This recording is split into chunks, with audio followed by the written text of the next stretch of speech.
საფარეულში ტყუპების საღვინის სახლში ქვევრის ღვინის მუზეუმი გაიხსნა. სამუზეუმო კომპლექსი 8 მეტრიანი ქვევრის ძეგლისა და რამდენიმე დარბაზისაგან შედგება, სადაც ქვევრის წარმოებისა და ღვინის დაყენების სრული პროცესია აღწერილი.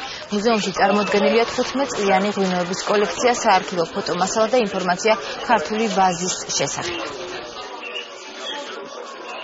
2013 წელს იუნესკოს მიერ ქვევში ღვინის დაყენების ტრადიციული ქართული მეთოდი ცნობილი იქნა არამატერიალურ კულტურულ ძეგლად. ეს არის ასეთი ტიპის პირველი მუზეუმი, შესაბამისად ამ მუზეუმის როლი იმაში, რომ მოხდეს ქართული კულტურის, ქვევრის ღვინის, ზოგადად ამ კულტურის პოპულარიზაცია. იუნესკოს მიერ ქვევრის ღვინის დაყენების მეთოდის არამატერიალური კულტურის ძეგლად აღიარება გამოიწვია ძალიან დადებითი ტენდენციები და ერთ-ერთი გამოვლინება ისიც არის, რომ აი ამ სტიმულის ფონზე გაიხსნა ქვევრის მუზეუმი. მსგავსი ტიპის ობიექტების აშენება, გაკეთება და გახსნა, როგორც არის ღვინის მუზეუმების, განსაკუთრებულად ხელს შეუწყობს კახური ღვინის, კახეთის წარმოების პოპულარიზაციას.